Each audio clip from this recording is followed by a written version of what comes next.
Plus d'1 milliard de musulmans se prosternent et élèvent une prière à Allah 5 fois par jour. Chaque jour, une prière qui leur est donnée par Mohammed, leur prophète. Chaque jour, 5 fois par jour, ils font face à une roche noire dans la ville sainte, Mecca, et se soumettre à nouveau à la religion de l'islam.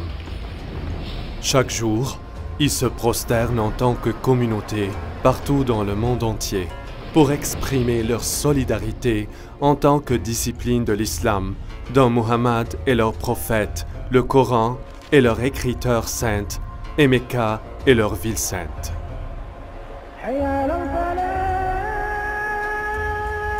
Cependant, comme les découvertes archéologiques commencent à pointer vers une histoire différente, qu'ils étudient sérieusement et qui s'opposent aux vérités autour de la fondation de l'islam, s'ils ont raison, quelles seront les implications de cela sur les musulmans aujourd'hui? Nous avons des moyens à notre disposition qui n'ont jamais été disponibles auparavant.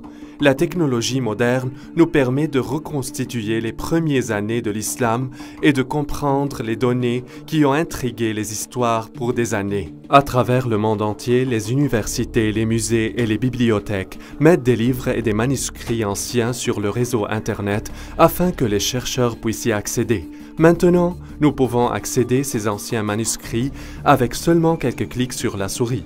Aujourd'hui, les académiciens et les amateurs peuvent vérifier avec précision via satellite les emplacements et les détails qu'auparavant nécessitent d'énormes dépenses et efforts.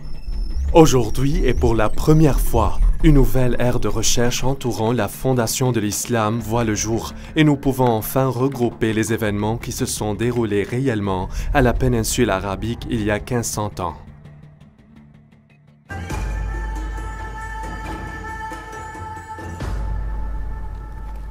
L'écrivain et l'historien Dan Gibson a vécu la majeure partie de sa vie au Moyen-Orient. Il a fait des recherches profondes concernant les peuples et les endroits dans l'ancien monde avant l'islam.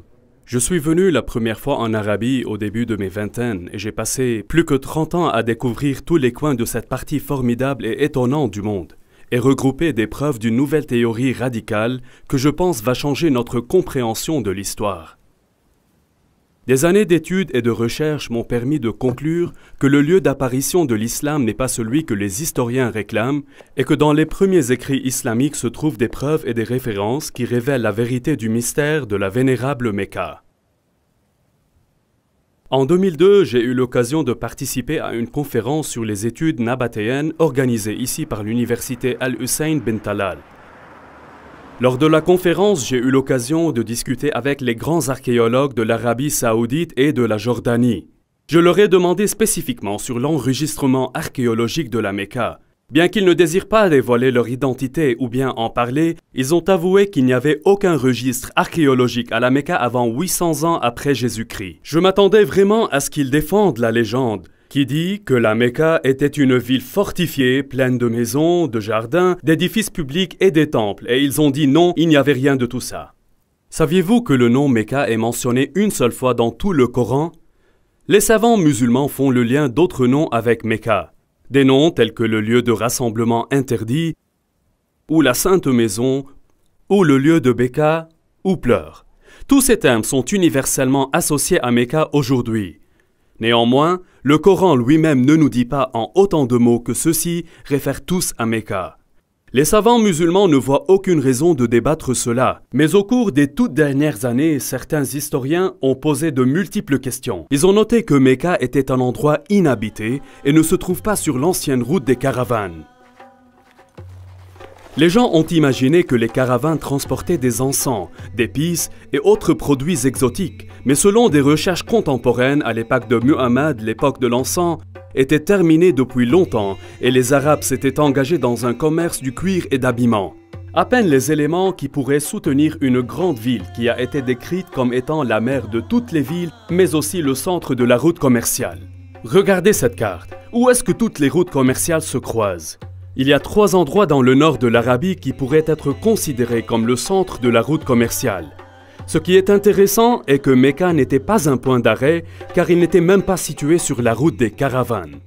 Dans ce film, nous allons voir pourquoi il y a un manque total d'archéologie à Mecca à partir de l'époque du prophète Mohammed, pourquoi les descriptions du Mecca ne se conforment pas avec le paysage et comment une ancienne guerre civile islamique avait altéré la vérité sur l'islam. Alors que les musulmans du monde entier croient que leur ville sainte et leurs dirigeants fondateurs vivaient toi à Mecca en Arabie Saoudite, Dan Gibson croit que la preuve effectivement indique ailleurs. Au cours de mes études d'histoire arabe, je suis tombé sur beaucoup de preuves qui ne pointent pas à Mecca, mais vers le nord de l'Arabie comme le lieu fondateur de tout l'islam. Jusqu'à présent, personne n'a jamais mis en question que Mecca est la ville sainte de l'islam.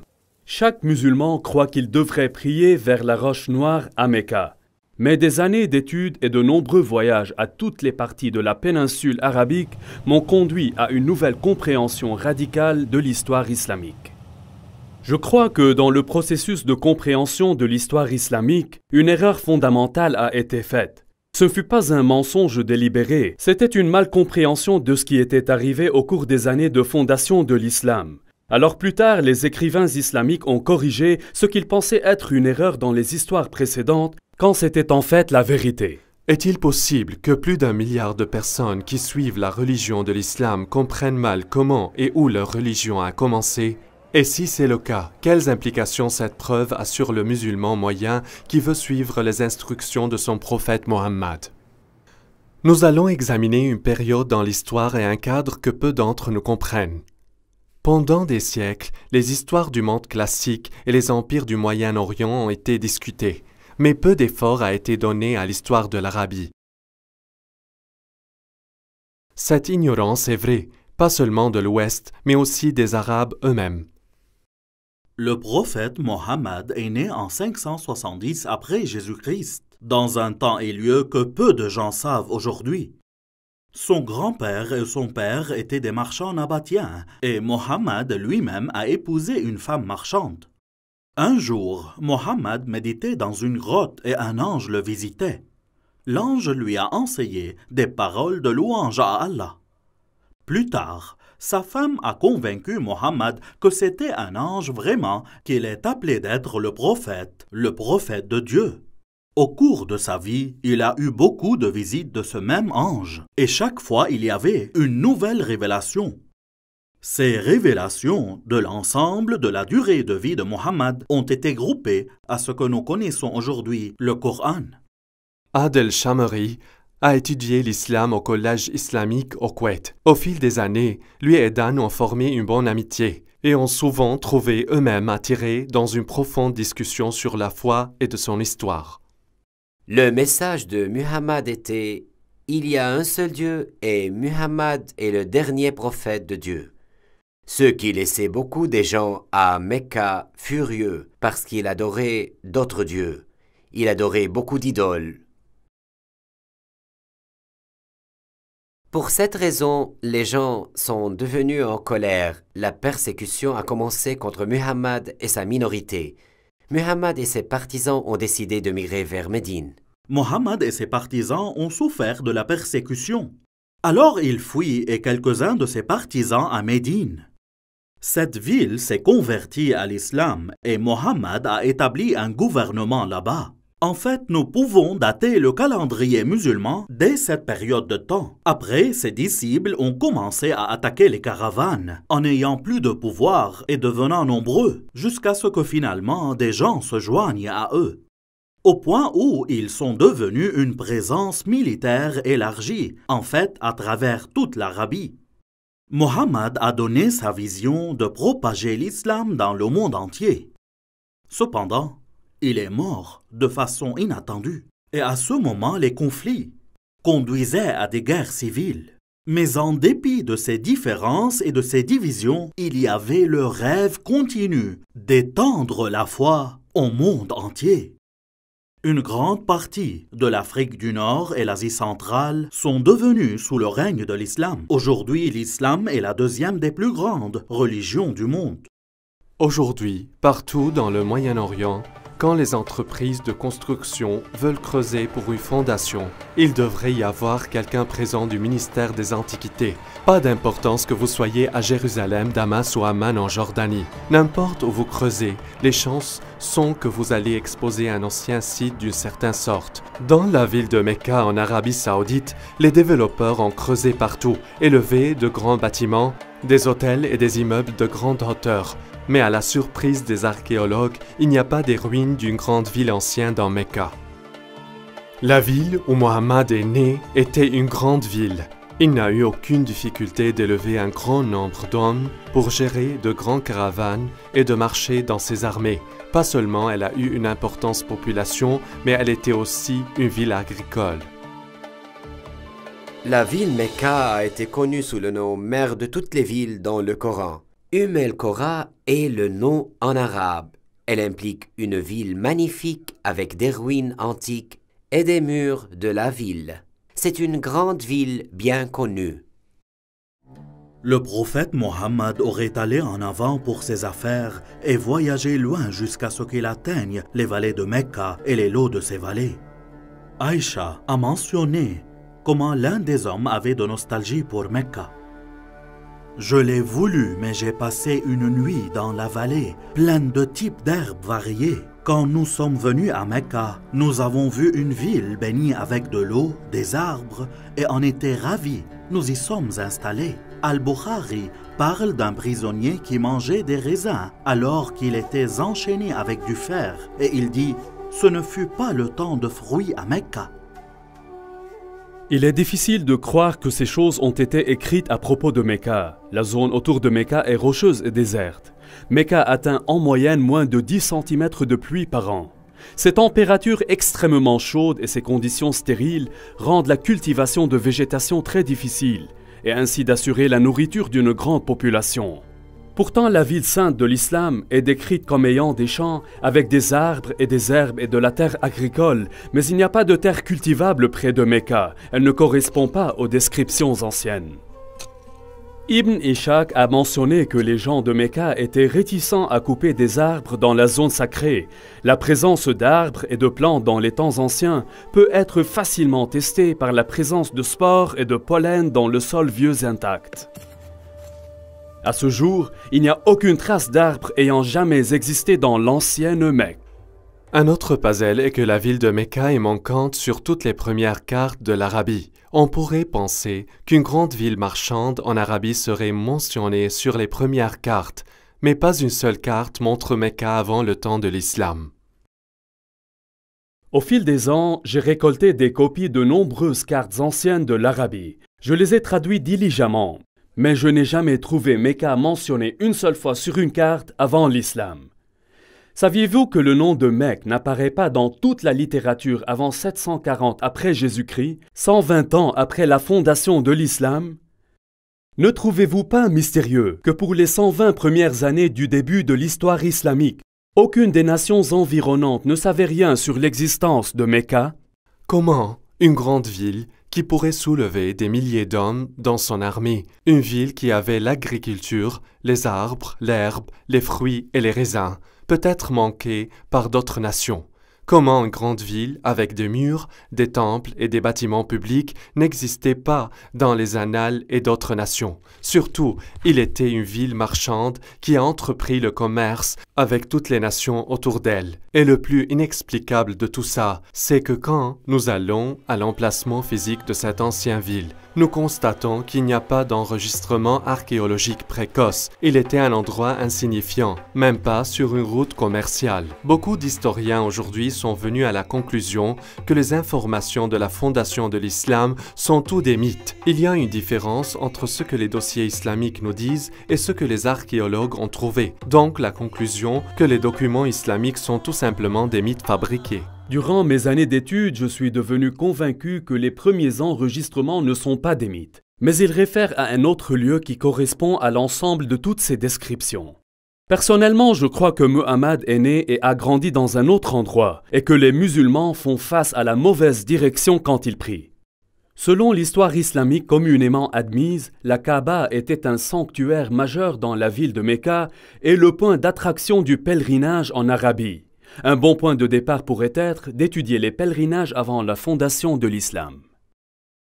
Comme l'historien Tabari a enregistré, il y a deux types de pèlerinages, le Hajj et la Umrah, le grand pèlerinage et le petit pèlerinage. Le grand-père de Muhammad s'habituait à effectuer la Umrah avant l'islam. Cette Umrah avant Mohammed était à un moment où le pèlerinage arabe aura eu lieu à un endroit connu sous le nom de lieu rassemblement interdit. Cet emplacement a occupé plusieurs idoles païennes. Ces noms étaient présents avant l'islam. Et les musulmans utilisent les mêmes noms aujourd'hui. Ces noms sont de l'extérieur.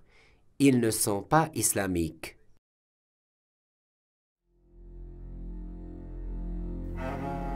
Pour que nous puissions comprendre ce qui s'est passé dans l'Arabie pré-islamique, nous devons comprendre l'importance des lieux saints dans l'ancienne Arabie. Depuis les temps anciens, les religions du Moyen-Orient ont considéré les dieux comme régionaux plutôt que comme universels. Les lecteurs modernes de l'histoire ont longtemps été influencés par les concepts grecs et romains du panthéon des dieux et ont parfaitement échoué à réaliser l'importance que les anciens Arabes donnaient aux dieux des régions spécifiques. Pour les anciens Arabes, il y avait des dieux qui vivaient en Mésopotamie, des dieux qui vivaient en Égypte et les dieux qui vivaient en Grèce et ainsi de suite. Les marchands arabes qui traversaient une zone respectaient les dieux locaux. Ils ne sont pas opposés aux dieux de différents endroits. Ils étaient opposés à la représentation d'un dieu sous forme humaine ou animale. Ils ont préféré utiliser des formes géométriques. Par exemple, ici, il y a un dieu sous la forme d'un bloc et là-bas à la forme d'un triangle. Chacun de ces dieux était considéré comme un dieu local et doit être respecté lors du passage à travers leur territoire. Une telle vision de la religion conduit naturellement à accepter les territoires et les lieux comme étant sacrés aux dieux spécifiques. Ainsi, la zone autour d'un temple, comme une vallée particulière ou lieu du désert lointain, pourrait être considérée comme sacrée. Il aurait un quartier où les gens se rassemblent, même avec leurs ennemis, et être en sécurité, parce que la violence a été interdite dans le pourtour sacré. Quand les touristes entrent dans la beauté majestueuse de Wadi Rum, ici dans le sud de la Jordanie, ils sont si souvent pris par l'exquise beauté de cette vallée et par les montagnes escarpées à qui il manque un temple, celle-ci ayant été dédiée à la déesse Lat ou Alat, comme certains l'appellent. Ce temple nabatéen avait une zone sacrée. Il était situé en face du temple avec les montagnes délimitant la zone sacrée. Avant l'islam, les Arabes ont été divisés en plusieurs groupes. Ils croyaient en plusieurs dieux et souvent se sont combattus entre eux sur les questions tribales. La seule chose qui les unissait était le pèlerinage à un ancien lieu de rencontre. Le Coran appelle ce lieu Masjid al-Haram, ou le lieu de rassemblement interdit. Masjid signifie rassemblement et se traduit mosquée aujourd'hui. Avant l'islam, il n'y avait pas de mosquée. Donc, le masjid était tout simplement un lieu de rassemblement. Lieu de rassemblement interdit était un lieu sacré de refuge et de sécurité où les activités régulières cessent et la violence est interdite. Le concept de haram ou interdit est très important dans l'islam. Masjid al-Haram est mentionné dans le Coran et était dans la ville sainte de l'islam. Toute la zone autour Masjid al-Haram était une zone interdite.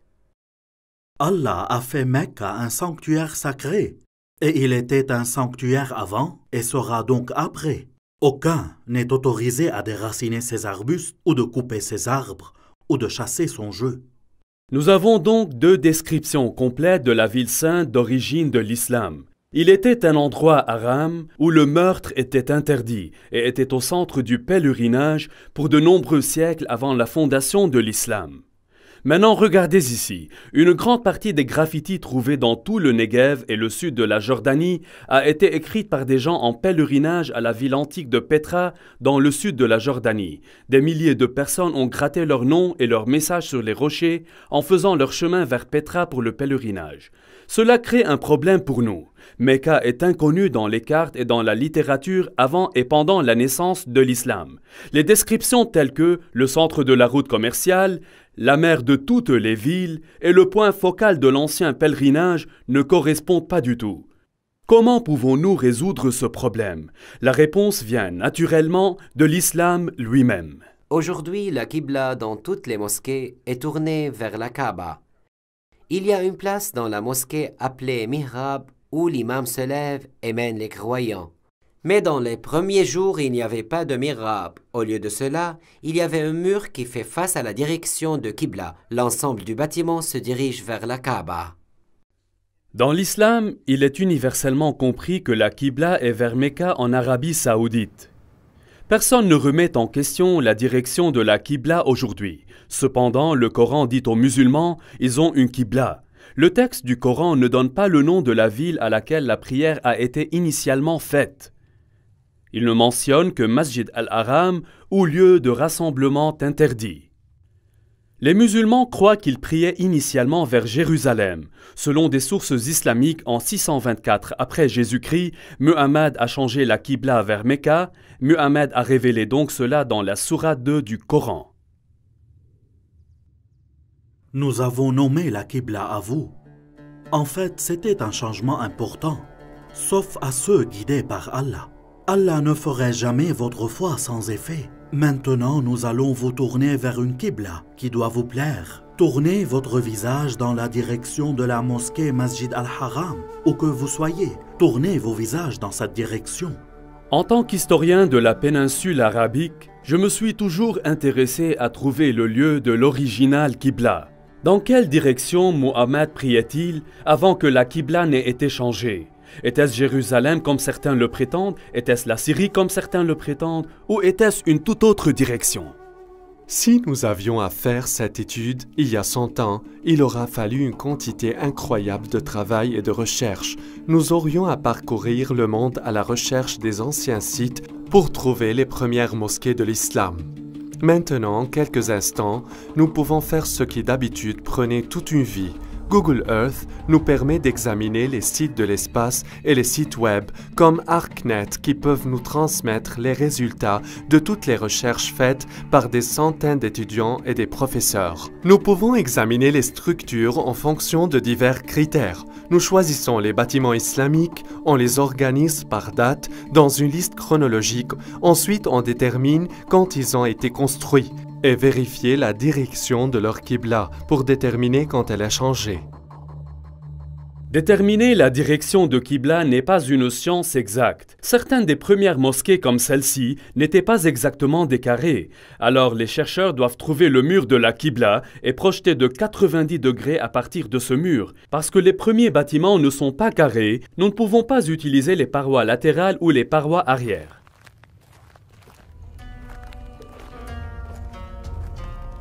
Ceci est le mihrab d'une ancienne mosquée. Les premiers Arabes déterminaient la direction de Qibla en utilisant les étoiles et ils étaient très précis. La meilleure façon de déterminer la direction de Qibla est de visiter les mosquées et d'utiliser un système de positionnement global. Pas chaque précoce mosquée peut être utilisée pour cette étude. Beaucoup d'entre elles étaient totalement reconstruites en prolongation, si bien qu'il ne soit plus du tout possible de déterminer la direction originale de leur Qibla. Toutefois, un certain nombre de mosquées survivaient. Par exemple, il y a une mosquée appelée la mosquée des dieux Qibla à Médine. L'histoire de l'islam nous dit que celui qui menait les prières dans cette mosquée même lui a été dit du changement de la Qibla. Ainsi, il s'est retourné et a commencé à prier vers Mecca. La question est, à quoi il faisait face initialement? Les musulmans ont une réponse toute prête, en direction de Jérusalem. Aujourd'hui, la mosquée des deux Qibla fait face à Mecca, mais en 1987, la mosquée a été complètement démolie afin d'être reconstruite. Au cours du processus de construction, l'ancienne fondation a été révélée et ils ont découvert qu'il y avait un mur de la Qibla qui faisait effectivement face au nord, généralement vers Jérusalem. Et donc les musulmans croyaient initialement que la Qibla est vers Jérusalem. Il y a un moyen simple afin de mettre ça en test. Si nous revenons aux premières mosquées qui ont été construites où nous pouvons identifier leur direction de prière, nous pouvons les tracer sur une carte et voir si leurs lignes se convergent. Elles pointent vers les directions différentes. Elles pointent toutes vers Jérusalem. Elles pointent toutes vers un autre lieu. Après la mosquée des dieux Qibla en Arabie Saoudite, il y a 11 autres mosquées survivantes que nous pouvons examiner. Celles-ci sont situées en Chine, Égypte, le sud de la Jordanie et le Liban, le centre de la Jordanie, le Yémen, Israël, Irak, Jérusalem, la Cisjordanie et enfin le Liban. Si nous suivons l'ordre dans lequel elles ont été construites, la deuxième mosquée survivante a été construite à Guangzhou en Chine. Guangzhou est le nom moderne pour ce qui était connu par la ville de Canton. Lorsque Marco Polo est arrivé à cette ville en 1300 après Jésus-Christ, il a découvert plus de 100 000 commerçants arabes et persans qui y vivaient. Les Arabes faisaient du commerce avec les Chinois pour des centaines et des centaines d'années. Tout cela est bien documenté. Et Abi Waqqas, un oncle de Muhammad, a voyagé en Chine pour une mission commerciale. Et selon les manuscrits chinois, il a construit une mosquée pour les Arabes à Canton en 627 après Jésus-Christ, ou 6 ans après la fondation de l'islam. J'ai examiné personnellement cette mosquée et j'ai utilisé un appareil GPS pour déterminer la direction de Qibla de la mosquée. Ce que j'ai trouvé était surprenant. Cette mosquée ne fait pas face à Mecca. Elle fait face à 12 degrés au nord de Mecca, ce qui signifie qu'elle ne fait pas non plus face à Jérusalem. Sa Qibla passe au sud de Jérusalem. La mosquée suivante a été construite en 641 après Jésus-Christ, environ 20 ans après la fondation de l'islam dans la ville de Fostat, juste à l'extérieur du Caire. Cette mosquée a été reconstruite et agrandie plusieurs fois, de sorte qu'aujourd'hui la fondation d'origine n'est plus évidente. Cependant, une description du plan du sol original de la mosquée a survécu, et les dossiers islamiques nous disent que la première Qibla faisait face à l'est et plus tard a dû être corrigée vers le sud, vers Mecca. Le suivant bâtiment islamique survivant est le palais de Omeyyade, construit ici à Umayma, dans le sud de la Jordanie. Vers 700 après Jésus-Christ ou environ 80 ans après la fondation de l'islam, la famille Abbas a construit ici une grande maison. Cette maison n'avait pas une zone spéciale pour la mosquée, plutôt les croyants s'alignaient ici dans la cour pour la prière.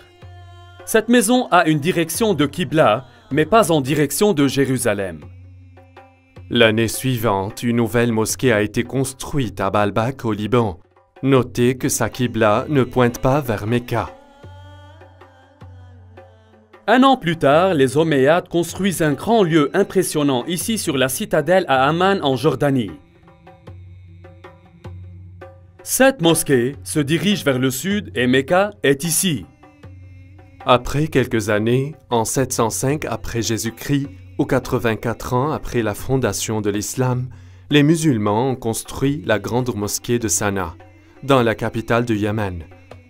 Bien que cette mosquée se dirige en général vers Mecca, en fait, elle se dirige un peu à l'ouest de Jérusalem. L'année suivante, en 706 après Jésus-Christ, les dirigeants des Omeyyades musulmans construisent Kirbat al-Minya, un grand complexe de palais en Israël sur les rives de la Galilée. Ce complexe de palais avait une chambre spécifique utilisée comme une mosquée. Selon une inscription mise sur une passerelle, il a été construit 87 ans après la fondation de l'islam par le souverain musulman El-Walid. Ce bâtiment et sa mosquée ne font pas face à Jérusalem.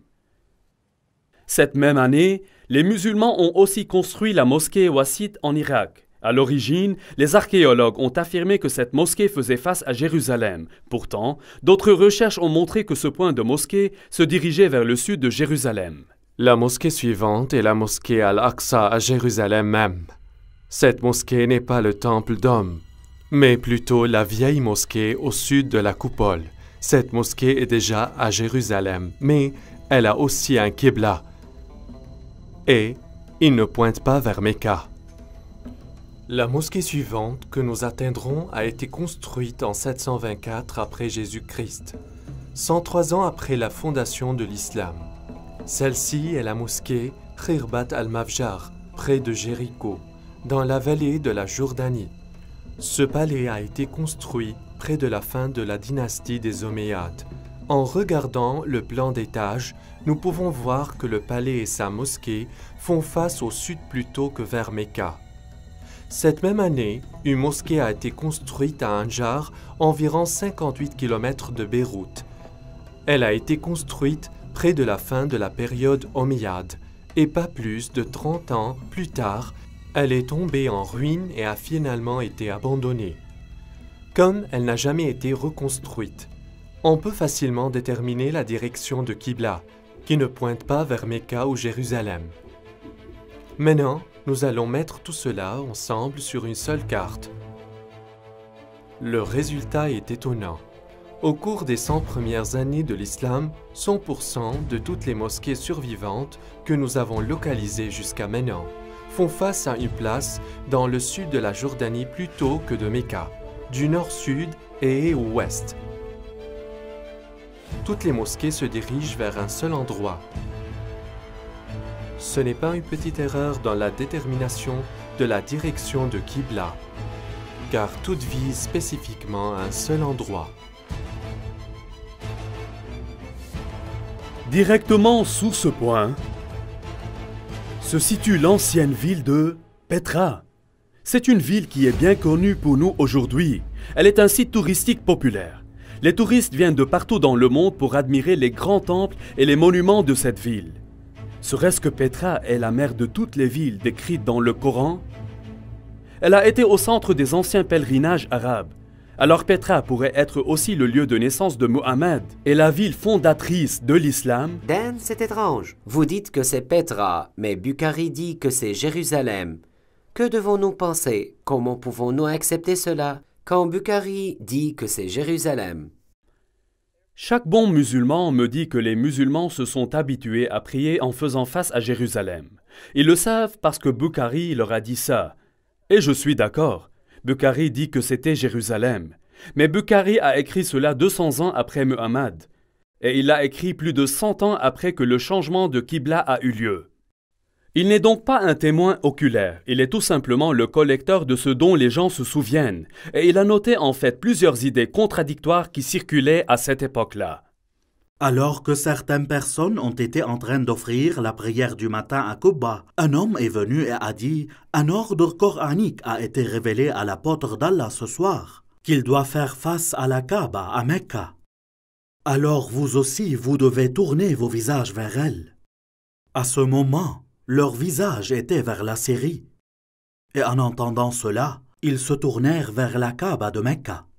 Je crois que Muhammad, tout en vivant dans Médina, il priait en se dirigeant au nord vers Petra, qui était dans la province romaine de Syrie. Au moment où Bukhari recueillait ces histoires, les gens avaient oublié Petra, et tout le monde se souvenait que leurs grands-parents priaient vers la Syrie. Dan, le Coran nous dit que Masjid el-Haram est en Mecca. Alors, où est l'emplacement réel? Ceux qui apportent l'argument à propos de Mecca posent un point intéressant. Je suis d'accord que dans la littérature islamique, le nom Mecca est synonyme de la première ville sainte de l'islam. Lorsque Muhammad était un jeune homme, les gens ont décidé de reconstruire la Kaaba. Dans les décombres, ils ont trouvé plusieurs blocs de construction avec des inscriptions écrites en syriaque, la langue des Nabatéens. Et ils ont trouvé un juif qui pourrait leur traduire. « Je suis Allah, le Seigneur de Mecca. Je l'ai créé le jour que j'ai créé le ciel et la terre, et formé le soleil et la lune, et je l'ai entouré avec 7 pieux anges. Elle se tiendra tant que ces 2 montagnes se présentent comme une bénédiction pour ces gens avec du lait et de l'eau. » Le mot Beka est un ancien mot sémitique qui signifie pleurer ou se lamenter. Si le titre Beka a été attribué à un emplacement, cela voudrait dire le lieu de pleurer. Le nom Beka n'a jamais été utilisé pour Jérusalem. Il n'apparaît qu'une seule fois dans la Bible, dans le psaume 84. Ici, il est utilisé en référence à une vallée de larmes. Mais le Coran parle aussi d'une vallée de larmes où Agar pleurait Ismaël. Le Coran interpose cette histoire dans Beka qui est le premier nom du lieu où la Kaaba a été construite. Certes, cet endroit n'était pas Jérusalem, qui a été une ville construite au sommet d'une montagne et non dans une vallée? Je pense que la réponse est assez simple. Il y avait beaucoup de grands tremblements de terre à Petra, tels que celui de 551 après Jésus-Christ, seulement 19 ans avant que Mohammed ne soit né. On nous dit que lors de ce tremblement de terre, une grande partie de Petra a été détruite. Petra aurait pu être appelée la vallée de Beka parce que beaucoup de personnes ont été tuées au cours de nombreuses années à cause de tous ces tremblements de terre. Si Petra est la ville sainte de l'islam, alors il devrait y avoir des preuves de la tribu de Mohammed et Quraysh autour de Petra. Si Dan Gibson peut trouver la tribu de Mohammed, il soutiendra grandement sa théorie que Mohammed était de la région Petra et non de Mecca.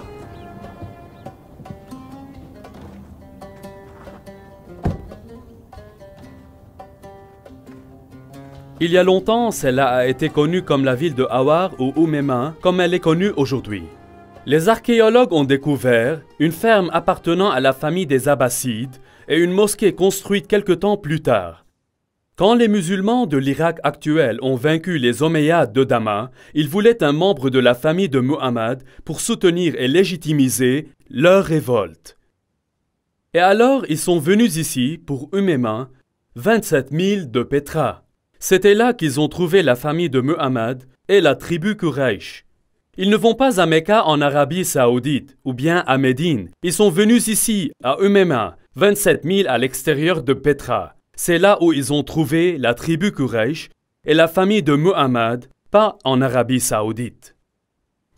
Jusqu'à présent, nous avons découvert que les premiers mosquées de l'islam toutes faisaient face à la ville antique de Petra.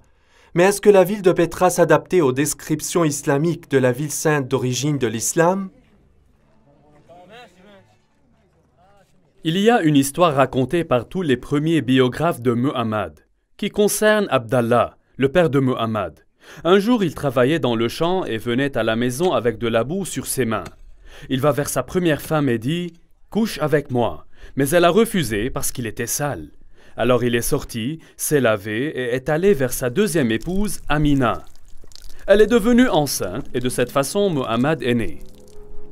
Ce qui est important pour nous dans cette histoire est que tous les premiers auteurs ont utilisé le même mot pour la saleté sur les mains d'Abdullah. Ils utilisent tous un mot arabe pour le sol, en particulier le sol d'un terrain ou d'un champ cultivé. Le problème est, il n'y a pas de terre cultivable près de Mecca. Cependant, quand nous arrivons à Petra, nous découvrons que Petra avait l'eau, les champs et les arbres.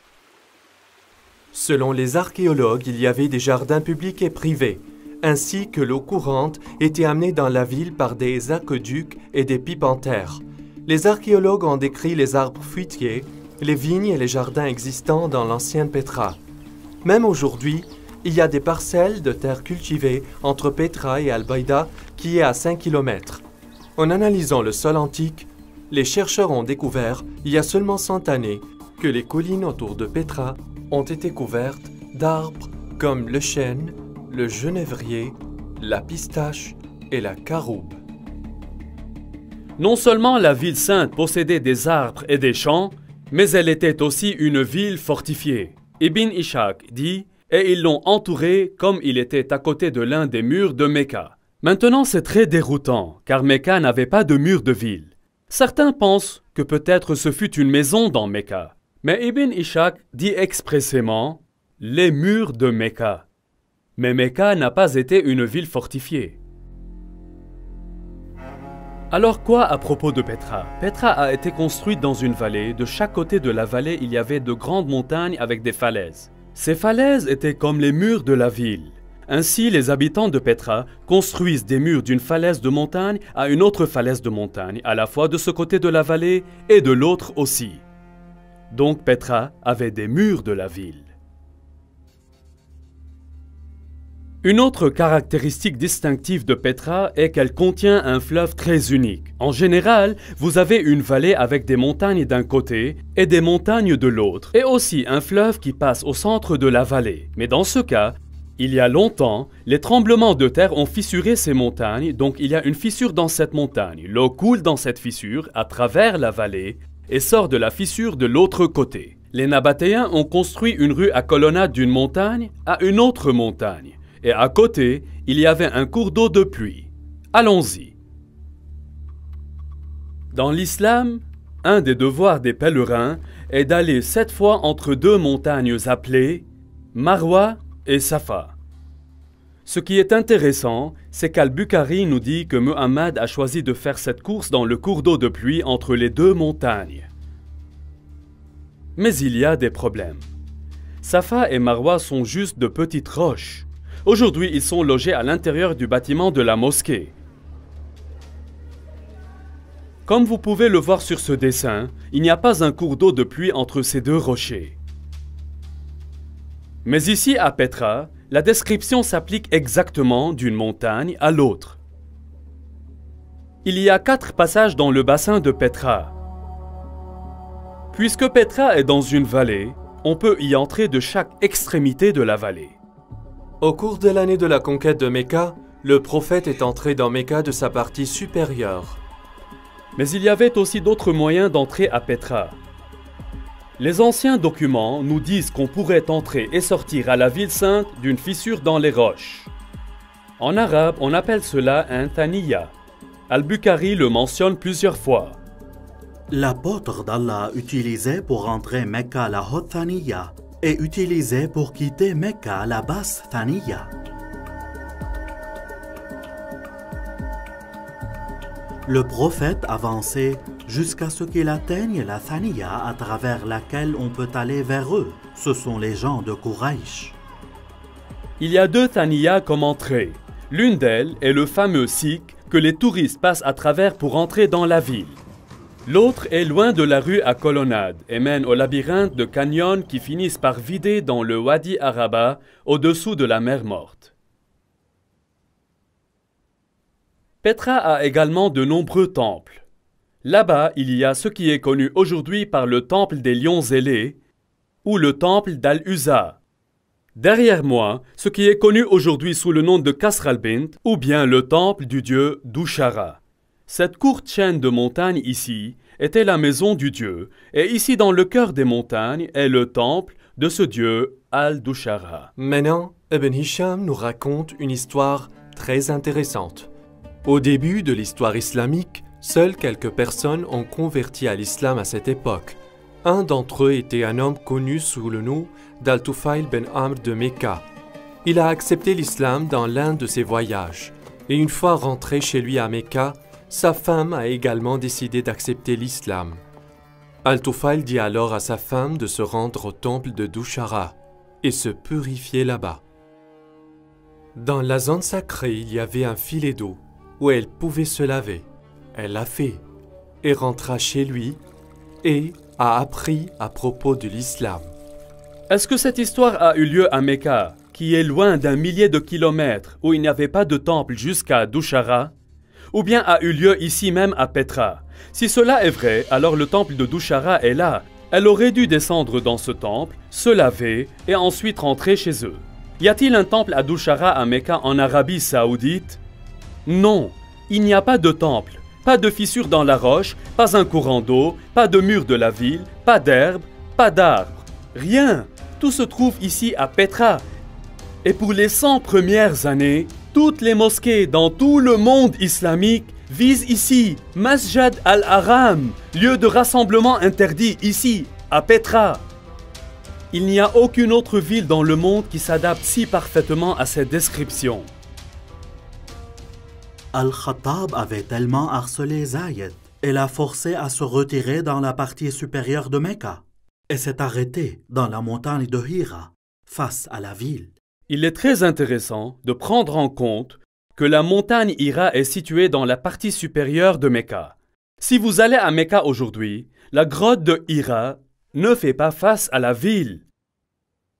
Mais ici à Petra, la partie haute de la ville se trouve au nord de la rue à colonnade et la partie basse de la ville se trouve au sud de la rue à colonnade. En effet, la ville a été divisée en deux par la rue à colonnade. Si Petra est la ville sainte de Mecca, alors la grotte où Muhammad a reçu sa première révélation devrait être située là. Les anciens documents disent que la grotte fait face à la ville. et qu'elle est très basse puisque Muhammad a essayé de grimper et de se jeter par-dessus. Si tel est le cas, je pense connaître la place, mais nous devrons aller là-bas.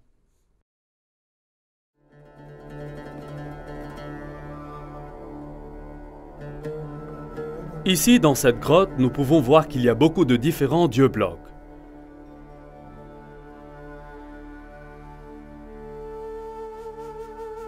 En haut, il y a un grand symbole croissant. Ceci est juste le genre de caverne où les jeunes hommes allaient pour contempler le sens de la vie. Les descriptions et l'emplacement de cette grotte sont tous comme les documents anciens décrivent, juste à l'extérieur de la ville. L'entrée fait face à la ville et la preuve que les gens ont passé beaucoup de temps ici dans le culte et la méditation. Je pense que ce lieu est l'un des plus saints pour tout l'islam. Et il est ici, à Petra. Le Coran ordonne tous les musulmans à faire face au lieu de rassemblement interdit quand ils prient. Maintenant, le lieu de rassemblement interdit n'était pas un bâtiment. Il était beaucoup plus que cela. Il fut une grande zone marquée avec des pierres spéciales. Ces pierres ont marqué la frontière autour de la zone sacrée. C'est interdit de tuer à l'intérieur de cette zone, même les oiseaux. Maintenant, quel genre de pierre auriez-vous besoin pour marquer une telle zone? Si vous aviez seulement de petites pierres rondes, elles seraient perdues parmi les autres pierres du désert. Elles devaient être les plus grosses pierres, et il devrait y avoir quelque chose de spécial à leur sujet dont vous saviez avec certitude que ce fait la limite de la zone sacrée. Aujourd'hui à Mecca, il n'y a pas des roches de frontières. Les historiens ont longtemps pensé à quoi se ressemblent ces pierres marqueurs, mais ils semblent avoir été perdus dans les années qui se sont écoulées depuis. On peut être qu'elles n'étaient jamais là. Si Petra est la ville sainte d'origine de l'islam, alors, bien sûr, les pierres spéciales ne seraient pas à Mecca. Elles seraient à Petra. Il y a une caractéristique sur Petra qui est absolument fascinante. Chaque fois que les touristes viennent à cette ville, ils passent par un certain nombre de pierres cachées, connues sous le nom Rocher Djinn. Ceci est un nom de fantaisie qui leur est donné par les bédouins locaux. Ce qui est très intéressant est qu'il y a plus de 20 de ces grosses pierres carrées marquant toutes les entrées de la ville.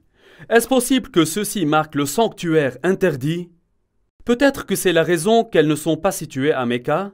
Si c'est vrai, alors Masjid al-Haram ou le sanctuaire de rassemblement interdit aurait été situé ici. Et si elle se trouvait ici, alors la Kaaba aurait été située ici aussi. Mais elle ne l'est pas, parce qu'un homme nommé Ibn Zubayr l'a déplacée. Jusqu'à présent, dans ce programme, nous avons examiné la direction de la prière que les musulmans à l'origine faisaient face. Comme nous l'avons vu, toutes les mosquées construites au cours des 100 premières années de l'islam pointent vers Petra. En utilisant les deux mosquées dans la citadelle d'Amman, Dan Gibson a déterminé les années approximatives du changement de la direction de Qibla. Est-ce que l'histoire islamique nous donne des indices quant à la raison pour laquelle la direction de la prière avait changé? Si l'on regarde dans l'histoire islamique à ce moment précis, nous nous trouvons face à face avec la deuxième guerre civile islamique. De nombreuses guerres ont eu lieu dans l'islam. Il y avait des guerres civiles après la mort de Muhammad. Pour cette raison, il y a des chiites et sunnites aujourd'hui dans l'islam. Les Omeyyades, qui étaient sunnites, ont triomphé et gouverné Damas. À cette époque-là, le gouverneur dans la ville sainte était Abdallah ibn Zubayr. Il a été malheureux particulièrement. Pour lui, la ville sainte était la ville la plus importante de l'islam, la mère de toutes les villes. Mais les dirigeants omeyyades ont choisi Damas comme la nouvelle capitale et beaucoup de gens étaient mécontents de la corruption et des luttes intestines à Damas. En 683 après Jésus-Christ, environ 64 ans après la fondation de l'islam, Ibn Zubayr se déclare lui-même calife dans la ville sainte et c'est ainsi qu'a commencé la deuxième guerre civile islamique. Les Omeyyades ont fortement réagi et envoyé une armée contre la ville sainte. Ibn Zubayr a ensuite fait une chose choquante. Il a détruit la Kaaba, l'ancien sanctuaire saint de l'islam. Ibn Zubayr avait démoli le sanctuaire Kaaba jusqu'à ce qu'il l'ait nivelé au sol et a creusé sa fondation. Puis, il a placé la pierre noire à côté d'elle dans une cage en bois et une bande de soie. Les Omeyyades se sont battus contre Ibn Zubayr et ses compagnons. Mais après 40 jours, les nouvelles sont arrivées. Le calife à Damas est décédé. Maintenant, les Omeyyades généraux ont insisté que la bataille n'était pas terminée, mais qu'ils doivent retourner à Damas afin qu'un nouveau calife puisse être établi. Les membres de la famille royale des Omeyyades étaient venus à la bataille aussi, et ils ont insisté qu'ils doivent retourner à Damas sous la protection de toute l'armée. Donc, toute l'armée s'est avancée. Le problème que nous avons ici est une question de temps. Les dossiers islamiques sont tout à fait clairs que, lorsque le calife est mort, son fils âgé de 13 ans règne à sa place. Al-Tabri, volume 20, nous dit spécifiquement que son fils a survécu seulement 40 jours après la mort de son père, avant que lui aussi ne soit tué. Pendant ce temps, toutes les armées de la ville sainte retournaient à Damas. Maintenant, une armée en mouvement lent aurait pris plusieurs jours pour couvrir le trek de 1400 km à travers le désert de Mecca en Arabie Saoudite pour arriver à Damas en Syrie. Si l'armée pouvait se déplacer de 20 000 par jour, il leur fallait encore 43 jours. Lorsque vous ajoutez le temps qu'a pris le messager pour apporter le message, le temps qu'il a fallu pour l'armée à décider de revenir et de se mobiliser, et aussi la marche de 43 jours, tout simplement il n'y a pas assez de temps. Mecca est trop loin pour être crédible. Toutefois, si la ville sainte était Petra, les distances seraient toutes considérablement réduites. Ce problème de distance empoisonne encore et encore l'histoire islamique. Mecca, en Arabie Saoudite, est tout simplement trop loin pour être compatible avec la plupart des contes dans l'histoire islamique au début. Maintenant, avec l'accalmie dans la guerre, Ibn Zubayr a eu le temps de reconstruire ses défenses et préparer le retour de l'armée omeyyade. Je voudrais vous montrer quelque chose. Voici quelques volumes de l'histoire de l'islam d'Al-Tabri. Al-Tabri a réussi à collecter une quantité massive de matériel et il a écrit à propos de ce qui est arrivé au cours de chaque année de l'histoire islamique. Il a consacré des chapitres entiers, parfois même 2 chapitres à chaque année, mais quelque chose d'étrange s'est vraiment passé. La fameuse bataille pour la ville sainte se déroule sur plusieurs années, mais l'an 70 de l'histoire islamique est d'une grande et réelle importance. Remarquez qu'Al-Tabri a écrit 15 pages décrivant ce qui s'est passé en l'an 69 et 27 pages décrivant ce qui s'est passé aussi en l'an 71. Mais où est l'année 70? Regardez ceci. À propos de l'année 70, Al-Tabri écrivait seulement quelques lignes de texte. N'a-t-il pas trouvé plus d'informations sur cette année, ou est-ce plus tard que les éditeurs ont censuré cette année du dossier d'Al-Tabri? Seulement quelques lignes, mais ce qu'il enregistre nous donne quelques détails existants et croustillants. Il nous dit que Mus'ab ibn Zubayr, apparemment un frère de Abdallah, apporte des équipements à la ville sainte. Est-ce que ces équipements étaient des matériels militaires? Non, il dit qu'il a amené beaucoup de chevaux et de chameaux. Je crois que c'était l'année où les disciples d'Ibn Zubayr se déplaçaient au sud de Petra, dans les déserts de l'Arabie, pour trouver un endroit où ils pourraient tenir contre les forces omeyyades. Tous les détails de cette année ont été retirés de l'histoire d'Al-Tabri, mais nous savons qu'ils ont obtenu beaucoup de chevaux et de chameaux, ce qui n'aurait eu aucun autre but que de déplacer un grand nombre de personnes hors de la ville. Cette accalmie dans la guerre a continué l'année suivante, afin qu'Ibn Zubayr profite de la pause pour entreprendre un projet religieux. Il a décidé de reconstruire la Kaaba. Mais Al-Tabri ne nous racontait pas où la nouvelle Kaaba a été construite. Était-ce à Petra ou bien dans un tout nouvel emplacement plus sûr loin de Mecca? Je crois que la nouvelle Kaaba a été construite en Arabie Saoudite et que la roche noire a été déplacée pour la sauvegarder. Donc même si Ibn Zubayr a perdu la ville sainte, il avait encore la roche et une nouvelle Kaaba. Après qu'un nouveau calife a été établi, l'armée omeyyade se retournait. Cette fois, l'armée était plus grande et les Omeyyades ont apporté de grandes armes de guerre avec eux. Parmi eux, une machine de lancement en pierre appelée Manjanik. La guerre entre Ibn Zubayr et Al-Hajjaj a eu lieu durant 6 mois et 17 nuits dans le creux de Mecca. Yusuf ibn Mahak dit « J'ai vu la Manjanik avec des pierres lancées. Le ciel tonnait et s'éclairait, et le bruit du tonnerre et de la foudre dépassait celui des pierres, de sorte qu'il les a couvries.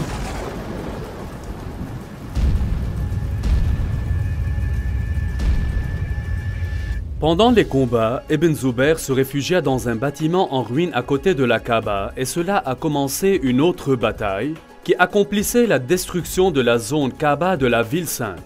Finalement, Ibn Zubayr a perdu la bataille, mais la cause a été reprise par ceux dans la ville de Médine en Arabie Saoudite et dans la ville de Kufa en Irak. Je crois que pendant ce temps, le monde islamique a été jeté en lice. Est-ce qu'il faut prier vers Petra ou bien vers Mecca? Le grand empire islamique avait été divisé en deux. À l'origine, les Omeyyades ont gouverné Damas et ils priaient vers Petra. Mais ils ont été vaincus dans la bataille et maintenant la partie orientale de l'empire a été gouvernée par les Abbassides qui ont tous construit leur mosquée tournée vers Mecca. C'était exactement pendant ce temps-là que nous voyons un changement dans la construction de la mosquée. Avant cela, chaque nouvelle mosquée construite faisait face à Petra. Mais maintenant, pour la première fois, quelques-unes des nouvelles mosquées ont commencé à faire face à Mecca en Arabie Saoudite. Mais le problème existait encore. Qu'est-ce que vous faites avec les vieilles mosquées? Elles ont été construites face à Petra. Ce fut durant cette période que les mosquées ont commencé à accrocher un panneau sur le mur pour indiquer la direction de la prière. Il a été dit sous le règne d'Uthman que le calife a ordonné que les signes s'affichent sur les murs des mosquées de Médine, ainsi que les pèlerins pourraient facilement identifier la direction vers laquelle ils avaient besoin d'adresser leurs prières. Ceci est un développement vraiment très intéressant, parce que jusqu'à ce moment, les mosquées ont été construites pour faire face au mur de la Qibla et ils ont fait face à la ville sainte. Pourquoi auriez-vous besoin d'introduire un signe, à moins que la direction de la prière n'ait changé? Autour de ce temps, après 89 ans de la fondation de l'islam, une niche a été soudainement introduite dans la structure de la mosquée pour indiquer la direction de la prière. Ce créneau a été ajouté à des bâtiments plus anciens et également incorporé dans les nouveaux bâtiments. Aujourd'hui, le créneau est la norme dans toutes les mosquées, mais il n'a pas été à l'origine. Il n'y avait pas de niche jusqu'à ce que la direction de Qibla ait changé. Dans la guerre civile, les Omeyyades encore priaient vers Petra, mais les rebelles dans la ville sainte, à Médine et à Kufa, choisissent de prier vers la nouvelle Qibla en Arabie Saoudite. Lorsque les armées de Kufa rencontraient Ibn Zubayr, Bujair ibn Abdallah al-Musli disait: « Louange à Dieu qui nous a testés avec des chaînes, et vous a testés en nous donnant le pardon. Ibn Zubayr, nous sommes des gens qui se tournent vers la même Qibla que vous. » Quelle étrange phrase! Nous sommes des gens qui se tournent vers la même Qibla que vous. Les historiens musulmans se disputent que cela signifie que c'est la même Qibla que tous les autres. Mais maintenant que nous avons découvert des preuves du changement de Qibla en ce moment même, cette phrase prend une signification particulière. Les habitants de Kufa se joignent à Ibn Zubayr en acceptant son Qibla. C'est essentiel pour comprendre une partie de ce qu'il va avoir lieu plus tard. Même si Ibn Zubayr était finalement tué et semblait perdre la guerre civile, la ville de Kufa jouait un rôle majeur dans le développement de la nouvelle dynastie abbasside et Kufa devenait un centre théologique et un lieu pour copier le Coran. Dans le monde islamique, les choses ont été un gâchis. Non seulement les musulmans étaient divisés politiquement, ils ont été divisés religieusement encore, obéissant au souhait d'Allah, comme c'est révélé pour le prophète Mohammed qui était au cœur même de l'islam. Deviez-vous obéir à Mohammed et le Coran et faire face au lieu de rassemblement interdit à Petra ou prier en se dirigeant vers la maison sacrée La Roche Noire, qui est en Arabie Saoudite? Jusqu'à présent, Dan Gibson a tracé les mosquées existantes depuis le 1er siècle de l'islam et elles pointent toutes vers Petra en Jordanie. Alors, que dire à propos des mosquées du 2e siècle de l'islam? Est-ce qu'elles pointent toutes ainsi vers Petra? Voici où les choses commencent à devenir intéressantes. Au cours de mes études, j'ai découvert que les mosquées construites au cours du 2e siècle de l'islam pointent dans des directions différentes. C'est ce que j'appelle le temps de la confusion. Après 102 ans de la fondation de l'islam, la mosquée de Oumar a été construite dans le sud de la Syrie, dans l'ancienne ville de Basra. Comme vous pouvez voir, l'orientation de la mosquée ne pointe pas vers Mecca. Mais il est clair qu'elle ne pointe pas également vers Petra aussi. 5 ans plus tard, les musulmans au pouvoir ont construit un palais en Syrie, connu sous le nom de Qasr al-Ir el-Gharbi. Ceci est un dessin du plan du palais et la mosquée dans le coin du complexe. L'ensemble du complexe semble faire face à quelque part entre Petra et Mecca. Quelques années plus tard, le palais Qasr al-Khair el-Sharqi a été construit à environ 100 km au nord de Palmyre. Si nous examinons le plan sol des bâtiments du palais, nous remarquons que le palais et sa mosquée ne semblent pas alignés ni à Mecca ni à Petra. Encore une fois, ils pointent entre les deux. Est-il possible que quelque chose était arrivé et a obligé les constructeurs de ne pas vouloir choisir ni Petra ni Mecca? Alors, ils ont pointé la Qibla entre les deux. Nous pouvons voir sur la carte que la Qibla se dirige exactement entre les deux villes. Il n'est pas une légère erreur de calcul, mais une volonté délibérée d'éviter à la fois Petra et Mecca. Nous devons donc trouver une réponse ailleurs pour expliquer ce changement. 109 ans après la fondation de l'islam, une mosquée a été construite à Bangor, au Pakistan. Comme toutes les autres mosquées de la période, elle avait seulement un mur de la Qibla sans niche. Cette mosquée a cependant fait face vers Mecca, en Arabie Saoudite. Ici, nous avons la première mosquée que nous pouvons identifier comme pointant vers Mecca. Il peut y avoir eu d'autres construites qui n'existaient plus.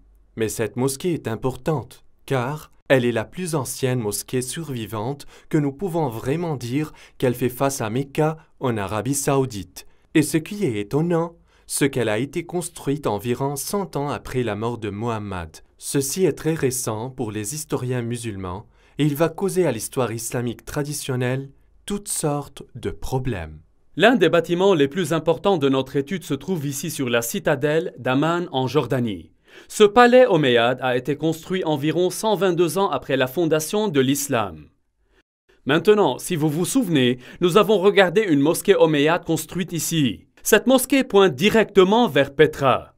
Mais quand ils ont construit le palais, la direction de son Qibla était directement vers Mecca. Il apparaît donc clairement que la direction de Qibla a changé dans la période entre la construction de ces bâtiments et la construction de ce palais. Cela nous aidera à déterminer comment et quand le changement de direction de Qibla a été fait. Rappelez-vous qu'il était lors de la construction de ce palais que le nom Mecque apparaît d'abord dans la littérature partout. Ce qui est étrange est que Mecca n'a pas été mentionné toutes ces années ni dans les livres de la littérature ni dans les livres islamiques. Elle n'a été mentionnée que lorsque le changement de la Qibla a été fait. Ceci est une chose très étrange. Les gens se demandent de la raison. Elle devrait être mentionnée dans les livres et les histoires islamiques, mais elle n'a pas été mentionnée que lorsque la Qibla a été changée. Cela est très étrange. La grande mosquée suivante a été construite à 32 km au sud d'Amman en Jordanie. Celle-là a été connue comme le palais et la mosquée Mashta, et il a été construit en 743 après Jésus-Christ. Comme vous pouvez le voir, il était un très grand et impressionnant palais omeyyade, avec la mosquée située dans la partie sud de la structure, en face de Petra. En effet, l'ensemble du complexe fait face à Petra. Ce qui rend cela intéressant est qu'il semble que l'islam est maintenant divisé en plusieurs groupes. Il y avait les traditionalistes qui ont construit leur mosquée comme celle-ci, face à Petra, mais il y avait des réformateurs dont les mosquées faisaient face à Mecca, et il y avait d'autres qui ne sont pas dans les deux groupes et ils ont refusé de choisir l'une de ces qiblas. Pendant ce temps, un changement important a eu lieu dans l'histoire islamique. Les dirigeants omeyyades de l'islam à Damas ont été vaincus par les Abbassides de Koufa. En 754 après Jésus-Christ, le nouveau calife Al-Mansour a commandé la construction d'une toute nouvelle capitale de l'Est, en choisissant Bagdad en Irak comme son site. La nouvelle ville a été construite sur un plan spectaculaire. Contrairement à la forme aléatoire commune de la plupart des villes du Moyen-Orient, elle a été construite dans un grand cercle.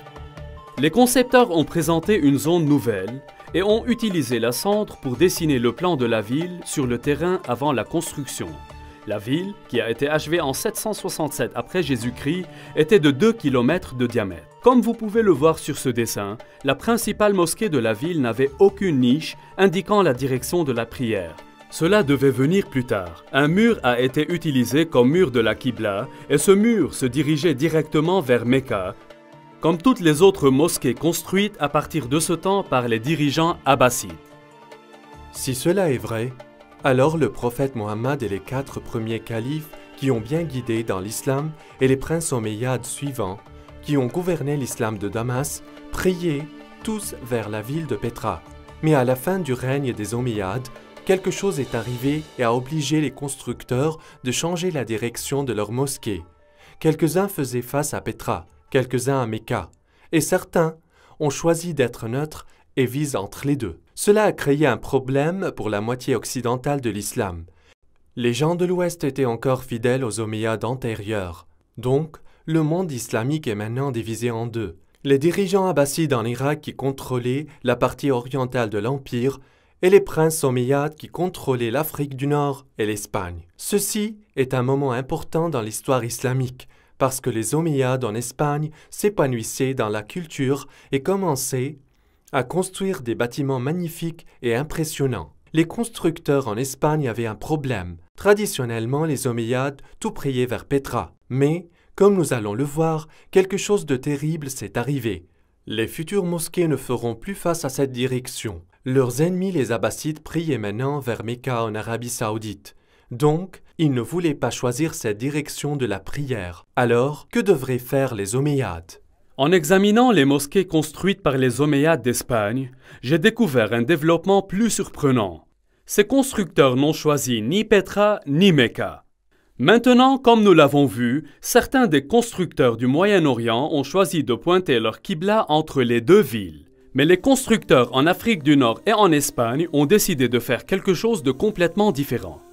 Au fil des années, les historiens ont toujours été intrigués par ces mosquées. Leur qibla semble pointer vers quelque part en Afrique du Sud. Mais toutes les mosquées africaines et espagnoles soulignaient légèrement des endroits différents. Tout semble réellement très confus. Cependant, lorsqu'elles sont portées sur une carte, nous pouvons voir que les mosquées d'Afrique du Nord et d'Espagne ont toutes les qiblas parallèles à une ligne tracée entre Petra et Mecca. Donc, plutôt que de choisir Petra ou Mecca, ils ont choisi de faire leur qibla parallèle à une ligne tracée entre les deux villes. Tous les musulmans savent que Mecca est en Arabie Saoudite, mais vous dites que Mecca est à Petra. Sur quoi avez-vous basé pour aboutir à cette théorie? Quelle est votre orientation et preuve pour ça, Monsieur Dan? Nous savons que Mecca est en Arabie Saoudite. Alors sur quelle base vous dites ces choses? Si vous n'êtes toujours pas convaincu, je veux vous montrer quelque chose d'autre. Vous souvenez-vous quand nous avons discuté de la deuxième guerre civile islamique? Ibn Zubayr se barricade dans la ville sainte et l'armée syrienne omeyyade l'entourait et la gardait pendant 4 mois. Au cours du mois d'octobre, les Syriens ont apporté une catapulte jusqu'au mur de la ville où ils ont lobé les rochers tout droit dans les lieux saints de l'islam. Comment est-ce possible? Normalement, les gens vivaient derrière les murs de la ville. Une catapulte écrasait tout simplement les maisons des gens. Mais dans ce cas, on dit que la catapulte a frappé les lieux saints de l'islam dans le centre de la ville. Comment est-ce possible? Eh bien, ici à Petra, il y a une caractéristique unique. Petra avait des murs au nord et au sud. Les murs de la ville ont traversé la vallée. Mais au nord, les murs n'atteignaient pas tout le long du chemin vers le canyon, car il y avait un cours d'eau qui traversait le canyon. Je crois que les Syriens ont apporté leurs catapultes tout droit dans la rivière asséchée, à l'endroit où ils pourraient lancer les rochers au cœur même de la ville pour attaquer la Kaaba et les lieux saints de l'islam. Les archéologues de l'université Brown ont creusé ici à Petra depuis de nombreuses années. Le projet était d'excaver ce qui est connu comme la région du Grand Temple. Comme ils découvraient le temple, Dan était surpris de trouver des preuves qui ont soutenu sa théorie. L'une des caractéristiques intéressantes de ce bâtiment est que les gens ont construit des défenses ici contre les attaques. Vous voyez dans cet endroit, ils ont fermé cette porte-là afin qu'ils puissent se défendre. Ce qui est arrivé après le tremblement de terre en 551 après Jésus-Christ. On peut dater les défenses, ici même, par les tuiles qui ont été utilisées dans la construction de ces moyens de défense. Cependant, il n'y a pas de bataille enregistrée à Petra pendant ce temps-là. Mais nous savons ce qui est arrivé au cours des années de la fondation de l'islam. Mais ce n'est pas la seule preuve que nous avons. Au cours de toutes les fouilles, les archéologues ont découvert plus de 400 pierres catapultées. Ces pierres sont enterrées à peu près au bon endroit et aussi au bon moment. Ceci est une indication forte et évidente que la bataille non seulement a eu lieu ici, mais aussi que dès le début, la première Kaaba était proche de cet endroit. Donc, l'islam a été divisé entre les traditionalistes et les réformateurs. Les traditionalistes ont prié en direction de Pétra en Jordanie, et les réformateurs ont prié vers Mecca en Arabie saoudite, et d'autres délibérément choisissaient une voie médiane. Comment vont-ils un jour résoudre ce dilemme? Pétra, la ville de pleurs, a subi une calamité fatale. Des tremblements de terre ont secoué la région de Pétra en détruisant les bâtiments, temples et maisons. Les dégâts ont été tellement mauvais que la ville n'a jamais été reconstruite à nouveau. La preuve de cette première Kaaba est disparue maintenant. Les pierres catapultées ont détruit une grande partie et Ibn Zubayr a détruit le reste. En 712, un tremblement de terre a détruit le barrage qui détournait l'eau autour de Pétra. Donc les eaux de crue durant les années ont annulé toutes les preuves qui restaient. Donc, avec la mémoire de Pétra disparaissait de vue, les chroniqueurs de l'histoire islamique ont écrit peu de Pétra et 150 ans plus tard, ils n'ont jamais mentionné le nom de nouveau. Dans le temps, les souvenirs de ces deux endroits se sont fusionnés en un seul, celui de Mecca en Arabie saoudite. À partir de ce temps, tous les Qibla faisaient face ici. Ce ne fut que lorsque les outils archéologiques modernes, photos satellites et Internet ont permis aux historiens, universitaires et aux chercheurs du monde entier de récupérer une image différente. Ceci est une chose étrange. C'est la première fois que j'en ai entendu parler. Voulez-vous vraiment que les musulmans y croient cela? Pourquoi n'est-il pas écrit dans la littérature islamique ou enregistré dans les livres d'histoire? Vous dites que les musulmans ont oublié, intentionnellement oublié. Comment n'est-il pas mentionné? C'est étrange. Afin de comprendre les événements qui ont influencé l'écriture de l'histoire islamique, nous devons effectivement reconnaître plusieurs choses. Premièrement, c'est ma conviction qu'il y avait un vide littéraire dans l'Empire islamique au début, créé par les musulmans zélés qui ont détruit des livres et des manuscrits, effacé des inscriptions, brûlé des bibliothèques et détruit toute la littérature, sauf le Coran, qui était un ensemble de pièces collectées çà et là et des révélations données par Muhammad. Cette destruction de documents écrits par les forces islamiques a été bien documentée. Un élément de preuve est une lettre de 640 après Jésus-Christ du calife à général Amrou, le chef des armées musulmanes en Égypte, qui a demandé à calife que doit-il faire avec les milliers de manuscrits qu'il a trouvés dans les entrepôts en Alexandrie. La réponse du calife a été enregistrée et connue depuis des siècles. En ce qui concerne les livres que vous avez mentionnés, voici ma réponse. Si leur contenu est en conformité avec les révélations d'Allah, nous pouvons le faire sans eux. Car dans ce cas, les révélations d'Allah sont plus que suffisantes. Si d'autre part, ils contiennent de la matière non conforme aux révélations d'Allah, il n'y a aucune nécessité de les préserver. Procédez ensuite et les détruire. L'écrivain musulman Ibn al-Kifti nous dit que les livres ont été distribués aux bains publics d'Alexandrie où ils ont été utilisés pour nourrir les poêles qui ont gardé les bains tout à fait réchauffés. Ils disent qu'il a fallu 6 mois pour brûler toute cette matière. Eutychius, le patriarche de Constantinople, a enregistré qu'il y avait 4000 bains qui ont reçu des livres de la bibliothèque d'Alexandrie. Cette combustion de livres, pourtant, n'a pas commencé en Égypte, mais 4 ans plus tôt, en Perse, les armées de calife Omar ont rencontré les armées perses dans la bataille de Qadisiyah en l'an 636 après Jésus-Christ. Au début de janvier 637, l'avant-garde musulmane a atteint la périphérie de Ctésiphon et mis le siège devant la ville pendant 2 mois. Finalement, la ville est tombée et les musulmans l'ont prise. Pendant les combats, les palais et la bibliothèque de Ctésiphon ont été délibérément brûlés. En fin de compte, le seul livre qui a réussi à survivre en Arabie était le glorieux Coran. En ce qui concerne l'histoire du Coran, les historiens ont lutté. Il semble que la grande partie du Coran a été retenue de manière orale plutôt que sous forme écrite. Alors que les Arabes avaient une grande mémoire et avaient la capacité de conserver l'intégralité du Coran, la rétention des matériaux dans une tradition orale souffre de plusieurs difficultés. Tout d'abord, la précision des souvenirs des personnes concernées doit être parfaite et pointilleuse. Dans le cas du Coran, des arguments ont surgi sur des divers versets. Comment ils doivent être rendus et s'ils doivent ou non être inclus dans l'ensemble. Ensuite, le problème du transfert de toutes les connaissances des savants aux novices est souvent une mission difficile. Dans le cas du Coran, la plupart des hommes qui ont mémorisé les paroles de Muhammad étaient aussi des guerriers. Comme c'est souvent le cas, les guerriers meurent dans la bataille et leur connaissance du Coran périt avec eux. Ceci est amplement illustré dans la bataille de Yamama, quand on estime que 450 hommes qui avaient mémorisé le Coran ont été tués. Hudayfa bin al-Yaman est venu chez Uthman au moment où le peuple de Damas et le peuple de l'Irak ont été en guerre pour conquérir l'Arménie et l'Azerbaïdjan. Hudayfa avait peur parce que les gens de Damas et de l'Irak avaient des différences dans la récitation du Coran.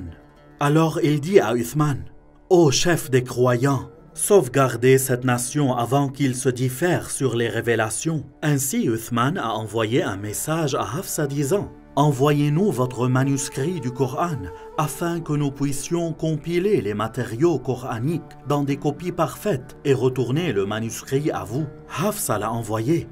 Ensuite, un groupe d'hommes se réunit pour créer une nouvelle copie du Coran. Uthman dit aux 3 hommes de Quraysh, « Si vous n'êtes pas d'accord, écrivez-le dans le dialectique de Quraysh, car le Coran a été révélé dans leur langue. » Lorsque plusieurs copies ont été écrites, Uthman a renvoyé le manuscrit original à Hafsa. Ensuite, il a envoyé à chaque spécialiste musulman une copie de ce qui a été écrit et il a ordonné que tous les autres matériaux coraniques écrits dans les manuscrits ou même aussi dans des copies entières soient brûlés. Et la combustion continue. Cette fois, même des matériaux coraniques ont été brûlés. Mais ça n'a pas empêché les disputes sur ce qui devrait ou ne devrait pas être inclus dans le Coran. Lorsque les nouveaux Corans sont arrivés dans les différentes provinces, les gens ont fait valoir contre eux. Saïd ben Tabet a dit, « Un verset de la sourate Ahzab a été manqué en copiant le Coran, et j'avais l'habitude d'entendre l'apôtre d'Allah le réciter. Donc nous en avons cherché et trouvé avec Khuzayma bin Tabet al-Ansari. » Ces 5 ou 6 copies étaient maintenant les seuls Corans dans tout l'Empire musulman.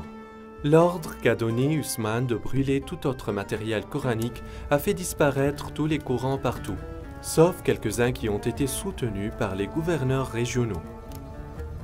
En effet, tous les livres non musulmans ont été détruits, et les musulmans ont détruit tous leurs propres livres et leurs œuvres écrites, à l'exception des 5 ou 6 exemplaires.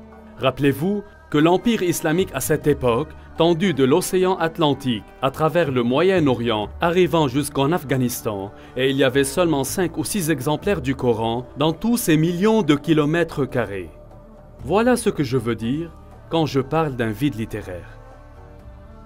Beaucoup plus tard, une fois que les Abbassides ont pris le contrôle de l'Empire islamique, ils ont reconnu ce vide littéraire et ils décident de le corriger.